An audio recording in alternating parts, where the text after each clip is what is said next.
Now, when you finally have the people you want, I'm going to teach you something that I've shared once before, but I've never really shared in this training. And I've used myself for years, and it really helped me go from stressed and struggling and broken, no one being able to stay with my team. Our retention was so bad, to building them one of the most dynamic sales teams and doing millions and millions each year and having one of the top cultures that our company ever seen. And we couldn't get people to quit if they wanted to because they love what they did. And our employees, our receptionists, our staff, our campus relations manager, everyone was working cohesively together for the same vision. It's a 3-step process. And I really want you to take this serious because it'll simplify everything about hiring. It's 3 steps. 1 is expectations. 2 is accountability. And 3, where 95% of companies go wrong, is feedback. Expectations is this. They need very clear-cut expectations of what to expect with your company, what to expect in the first 30 days, what to expect long-term, financially, emotionally, physically, what to expect. Now, I don't know who's in direct sales or network marketing and who's in different industries, right? But in network marketing, the number one problem I've seen, I've never been in network marketing, but the number one problem I've seen with training people and working with some of the best in the world and their teams is the expectations are incongruent. And the second someone experiences an expectation that is different than you shared, the trust for you subconsciously goes down or is depleted. So let me explain what that means. If someone is hiring someone, or if someone's joining your team and you're like, oh, this is the best job, you can have financial freedom, you're gonna make so much money, you're gonna impact people and change lives, you should join our team, we have the best team. And they sell them to get on the team, but they don't explain that the first 30 days will be an emotional roller coaster. The second something goes wrong and they feel stressed out about something, they're thinking, wait, you said this was easy and fun and I'm making money, I'm struggling, my whole family is saying I should quit. What's going on? Something's incongruent. And they quit. So if you give proper expectations, say, hey, in your first 30 days, it's going to be a challenge. Most people give up because they're not used to pushing past challenges. But I can assure you, this, when you're going to feel like giving up 10 times, call me and I'll help you. But when you get over that feeling, when you make it past your first 30 days, you're already in the top 30 and 40%. And that's when you're going to start seeing real success. But just know that it's going to happen because it's something new. Right? It's going to challenge your capacity, but when you push past it, you're going to grow.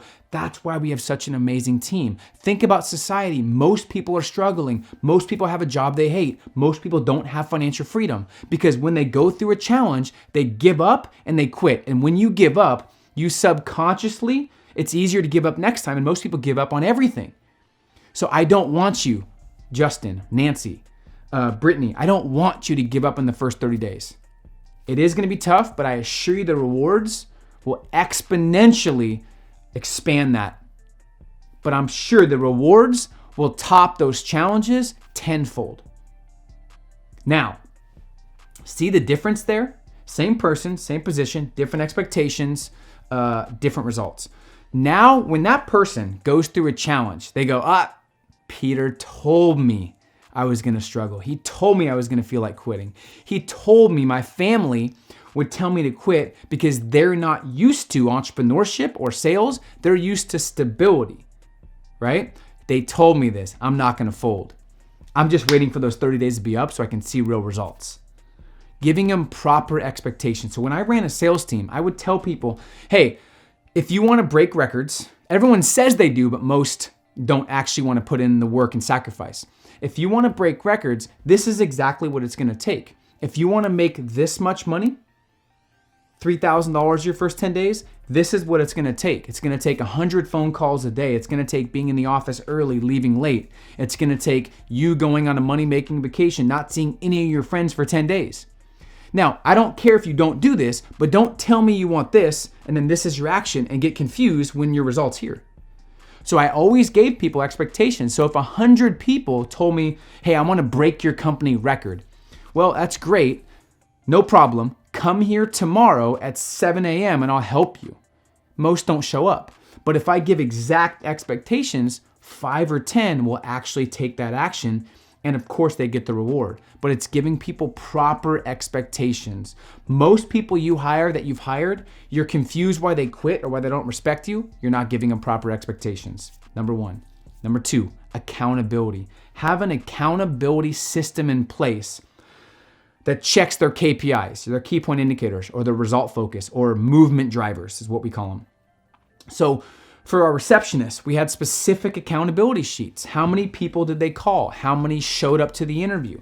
How many callbacks did they do? All kinds of things that we've classified as important, they were tracking. For our sales team, how many calls did they make? How many appointments did they do? How many did they close? How many calls, appointments closed? How many follow-up calls? We could look at their accountability sheet and it tells me everything about their commitment and dedication. It's a numbers game, right? So in sales, if they have accountability, then we know exactly why they are where they are.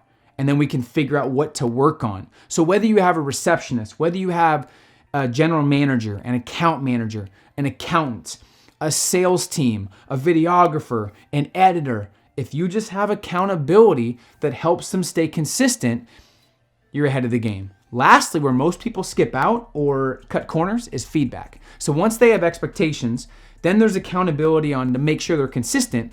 Then there's feedback on how to get better. Hey, great work this week. I love your results. Thank you for tracking all this.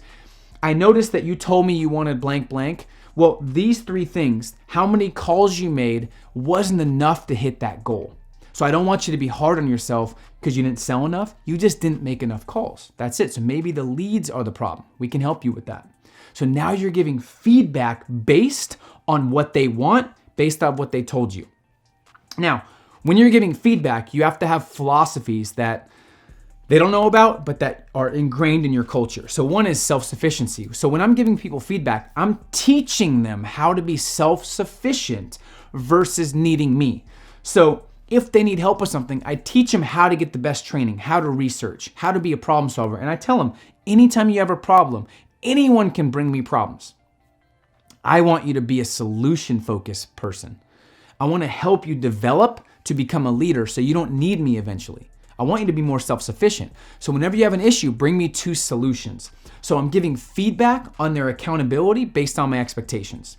So once again, expectations, accountability, and feedback. If you can create those things, that is the foundation for how to consistently hire amazing people. And when you give them ongoing training and ongoing accountability, that's when you consistently attract great people. So with this accountability and feedback, we're able to get so much done throughout the day. At the end of each workday, my team sends a status update if it's for their specific tasks, if we need it, right? What did you do today? Do you have any questions? Do you need anything from us? Do you have any suggestions for us? What do you need help with, right? Keeping a consistent format for these questions makes these emails straightforward and efficient. When I had receptionists, how many calls did they make? What was their show percentage? How many people did they get in the door? How many personal recruits or referrals did they set up? When I had assistant managers and key staff when they were managing their own teams, how many appointments did your team do? How many did they close? How many did you get in the office? How many did you talk to today?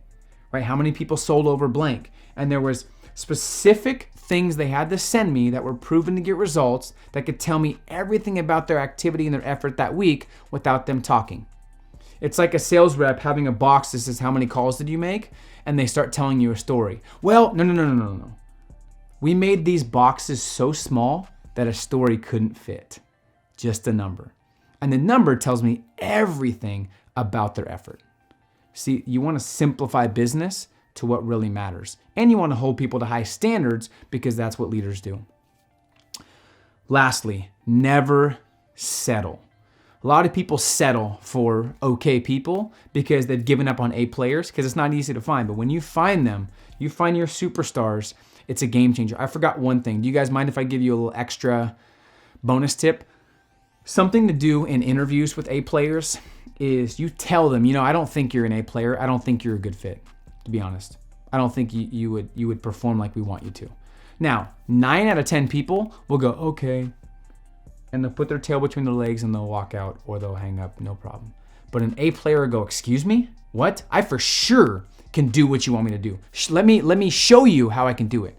So if you push them away and challenge them, an A player will come back at you with a rebuttal and say, give me a chance. So try that too.